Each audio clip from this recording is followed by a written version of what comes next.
I miss school days यार, कि क्या ही कमाल के दिन होते हैं ना स्कूल के। लेकिन ये बात ना मुझे तब समझ में नहीं आती थी। तब मुझे लगता था कि ये भी कोई जिंदगी है, इसे गुलामी नहीं कहते।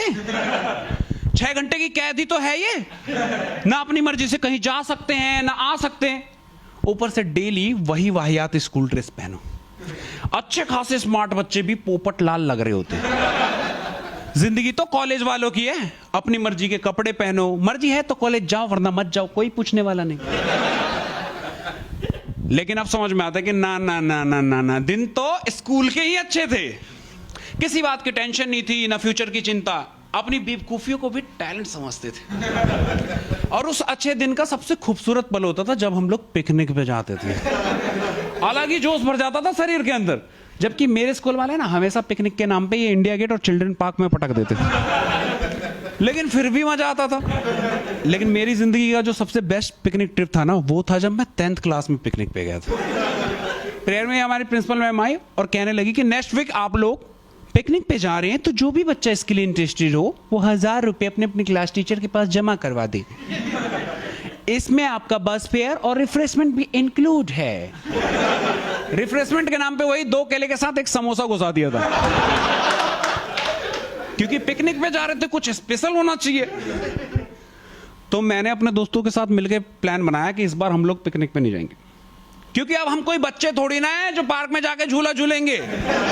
अब हम बड़े हो गए, हम बंक पे जाकर कुछ तूफानी करेंगे। और ये प्लान मैंने इसलिए बनाया था क्योंकि तब तक प्रियंका जो मेरी क्रश थी ना, वो पिकनिक पे नहीं जा रही थी।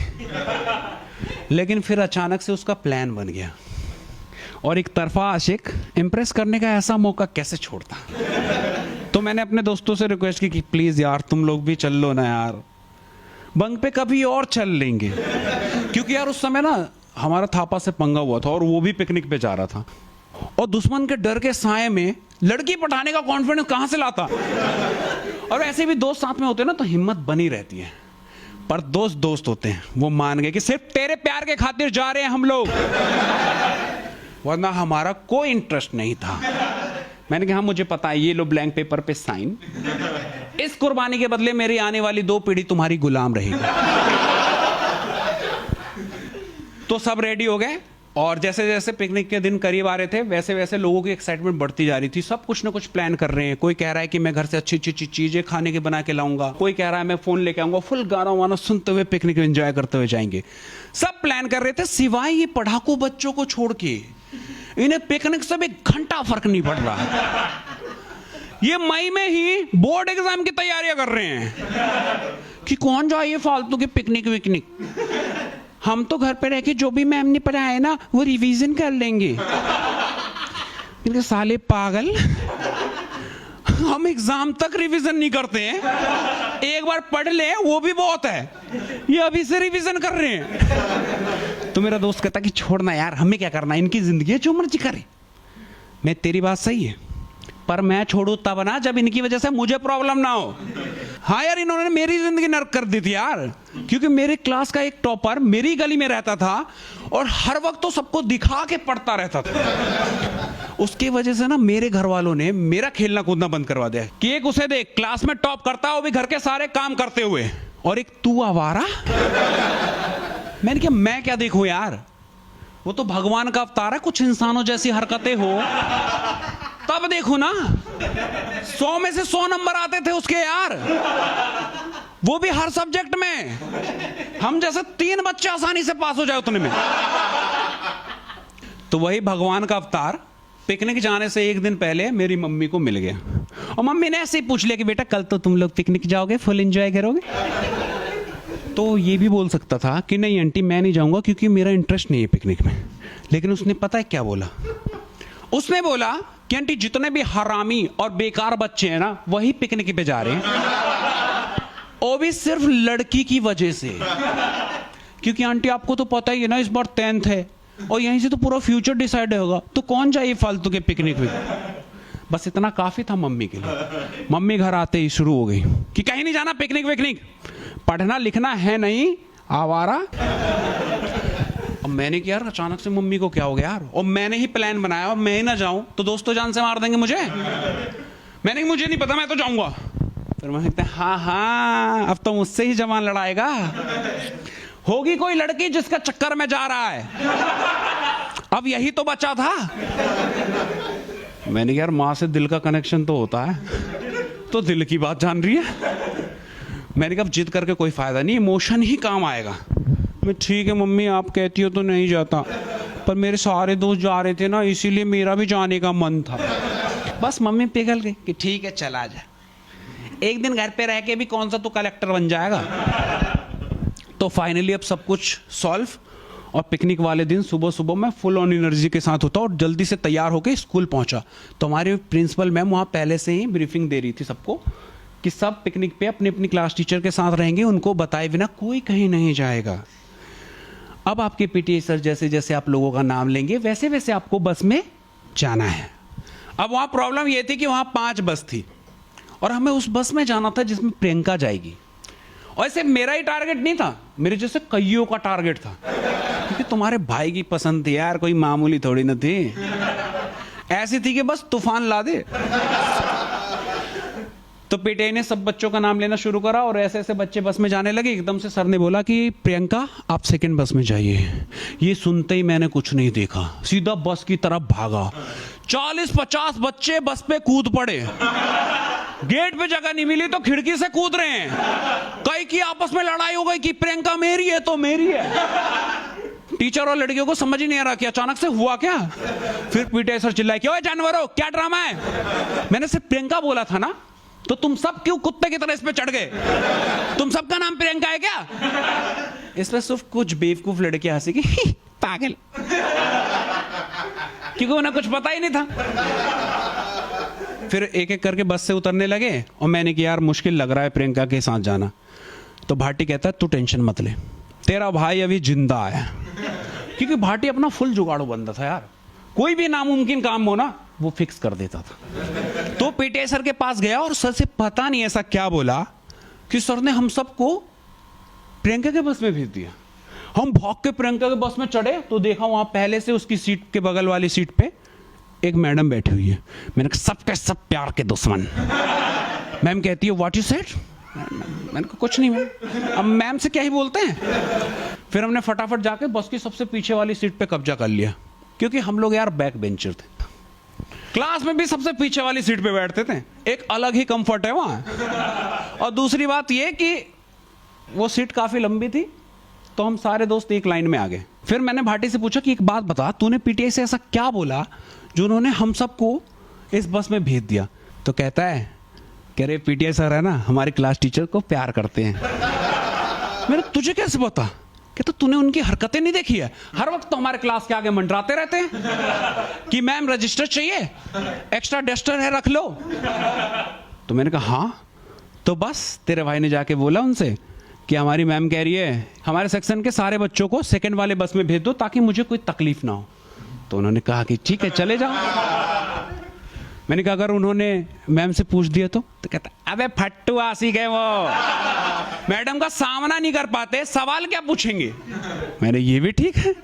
तो फाइनली हमारी बस अब चलने के लिए रेडी हुई। सबसे लास्ट में हमारी क्लास टीचर और पीटीआई सर बस में चढ़े और उनके बैठने से पहले ही बस वाले ने बस स्टार्ट कर दिया कि अचानक से मैडम डिसबैलेंस होके गिरने लगी। लेकिन पीछे हमारे आशिक पीटीआई सर खड़े थे, उन्होंने मैम को बाहों में भर के बचा लिया।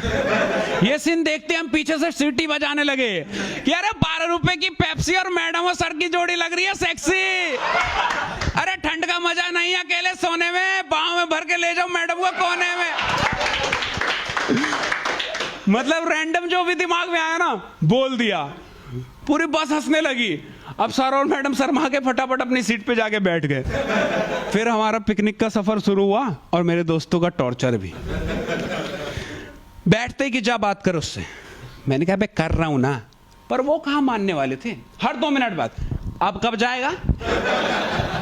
फिर फाइनली दोस्तों की 200 गाली सुनने के बाद मुझ में हिम्मत आई और मैं पराठे देने के बहाने प्रियंका के पास गया और मैंने कहा एक्सक्यूज मी प्रियंका जी।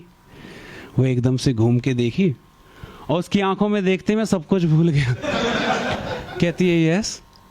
मैंने कि ये आटा का पराठा खा लो। वो हंसने लगी आटा का पराठा? कि तभी एक साला हरामी मुझे देख के पिज्जा लेके आ गया कि प्रियंका जी आपके लिए। अब पिज्जा के आगे पराठा कौन खाता है? मैं शर्मिंदा होके वापस आया, पर मेरे दोस्तों ने उस पिज्जा बॉय को पकड़ा और सीट के नीचे दबा के कुत्ते की तरह पीट दिया कि साले तू भाभी को पिज्जा खिलाएगा? हमारे भाई ने आज तक नहीं खिलाया, तू खिलाएगा? इतना बड़ा हो गया तू। लेकिन फिर मेरी हिम्मत नहीं हुई दोबारा बस में उससे बात करने की। मैंने कहा जो होगा ना पिकनिक स्पॉट पे ही होगा। तो फाइनली हम लोग पिकनिक स्पॉट पे पहुंचे और ये लोग हमें लोधी गार्डन लेके आए थे। अब जिन लोगों को लोधी गार्डन के बारे में नहीं पता, मैं उन लोगों को बता देता हूं कि ओयो आने से पहले ना दिल्ली के कपल्स का ओयो यही था। ये किसी भी एंगल से स्कूल के बच्चों को पिकनिक पे ले जाने वाली जगह तो नहीं थी। और हमने सर से बोला था कि सर बड़े बच्चों वाले जगह ले जाना, जिससे हमारा मतलब था कि वाटर पार्क या अम्यूजमेंट पार्क ले जाना। ये हम ऐसी जगह ले जाएंगे हमने नहीं सोचा था। फिर हम सब लाइन में लग के एक एक करके गार्डन में एंट्री करना शुरू करा और सारे बच्चे आपस में बात करके अबे ये कैसी जगह है, यहाँ तो झूला भी नहीं है। लेकिन फिर धीरे धीरे सब खुश हो गए हैं क्योंकि फिर हमारी नजर झाड़ियों में छुपे कपल्स पे गई। एक अलग ही मजा आ गया वो दृश्य देख के, जबकि हमने तब तक रिप्रोडक्शन चैप्टर नहीं पढ़ा था, पर फिर भी वो दृश्य शरीर में अलग ही कंपन पैदा कर रही थी। हम आंखों को जूम कर करके झाड़ियों के बीच में देख रहे कि चल क्या रहा है कि तभी पीछे से मैम आई कि बेटा उधर मत देखो, चलो इधर आके खेलो। तो हमने नादान बच्चों की तरह उनसे सवाल कर दिया कि मैम ये दीदी और भैया ऐसे आपस में क्यों चिपके हुए हैं? अब उनके पास कोई जवाब ही नहीं, क्या ही बोलते हैं, वो चले गए। फिर तो हम बार बार जाते मैम के पास कि मैम बताइए ना ये दीदी और भैया ऐसे क्यों चिपके हुए हैं? अब वो परेशान हो गए। अब उन्होंने आपस में मीटिंग जमा ली कि यार क्या करिए, बच्चे तो परेशान कर रहे, बार बार पूछ रहे क्या बोले। तो हमें चूतिया बनाने की जिम्मेदारी उठाई हमारी एसएसटी वाली मैम ने कि फुद्दू बच्चे हैं, कुछ भी बोल के बेवकूफ बना दूंगी। तो कहती है कि बच्चों इधर आओ। हम सब भाग के गए तो मैम कहती है कि देखो बेटा आप लोग ना इन लोगों को डिस्टर्ब करोगे ना इनकी तरफ देखोगे। तो हमने कि क्यों मैम? तो कहते क्योंकि ये इनका आंदोलन चल रहा है। इस पे मैंने कि मैम ये कैसा आंदोलन है? वो मुझे घूर के देखती है कि आज तक इसने क्लास में कोई सवाल नहीं पूछा, पहली बार पूछ रहा है, लेकिन फिर भी बहुत प्यार से समझाती है कि देखो बेटा जैसे मैंने आप लोगों को पढ़ाया था ना कि चिपको आंदोलन में जब लोग पेड़ों को काट रहे थे तो गांव वालों ने पेड़ों को हक करके उसे काटने से बचाया था, वैसे ही ये चिपका चिपकी आंदोलन है। इसमें लड़के लड़की से चिपक के लड़की बचाने का संदेश दे रहे हैं। हम फुद्दू बच्चे कुछ भी नहीं समझे, एकदम से चिल्लाना शुरू कर दिया कि लड़की तुम्हारे जान खतरे में है, फटाफट भाग के किसी लड़के से चिपक जाओ। सारी लड़कियां ऐसी देख रही है कि फुद्दू पागल कुछ भी फालतूगिरी करता रहता है, मजाक में ले रही। लेकिन फिर मुझे मेरे पीटीआई सर और मेरी क्लास टीचर साथ में घूमते हुए नजर आए। मैंने एकदम से चिल्लाया कि सर आपको नहीं पता चिपका चिपके आंदोलन चल रहा है, मैम को गले लगाओ वरना कोई मार देगा मैम को। और सर को पता था कि ये फालतू की बातें हैं, लेकिन आशिक को तो मौका चाहिए था। उन्हें तुरंत ही मैम को गले लगा लिया और मैम भी प्यार करती थी सर से, वो भी ना नहीं कह पाई, उनका मोमेंट बन रहा था वो। पर उन्हें देख के बाकी लड़कियां डर गई कि ये तो सच बोल रहा था। अब वो खुद ही भाग भाग के लड़कों के पास जा रही, प्लीज यार मुझे गले लगा ले। और मैं प्रियंका को ढूंढने लगा कि कहीं कोई और ना गले लगा ले उसे। लेकिन मेरे दोस्तों ने जो पिज्जा बॉय की मार लगाई थी ना, ये बात हर जगह फैल गई। अब कोई भी उसके पास ही नहीं जा रहा था, वो तालाब के किनारे अकेले खड़ी थी। मैं भाग के गया और उसे गले लगा लिया कि मैं तुम्हें मरने नहीं दूंगा। वो भी डर के मुझसे गले लपेट जाती है। पूरा माहौल बन गया था वहां। और ऑफ कोर्स लड़कियों के मुकाबले ना लड़के ज्यादा गए थे पिकनिक पे, तो जो लड़के अकेले रह गए वो ये आंदोलन संभालने लगे। जो भी नया बंदा आए गार्डन में उसको ये आंदोलन की बता दें, वो आपस में चिपक जाए। एज ए फ्रेंड भी जो आ रहे हैं वो कपल बन के गए थे उस दिन। और पहले हम लोग कपल्स को देख रहे थे, अब कपल सब कुछ छोड़ के हमें देख रहे कि कौन सा मॉडर्न स्कूल है जो टीचर से लेके बच्चे तक सब लगे हुए हैं खुलेआम।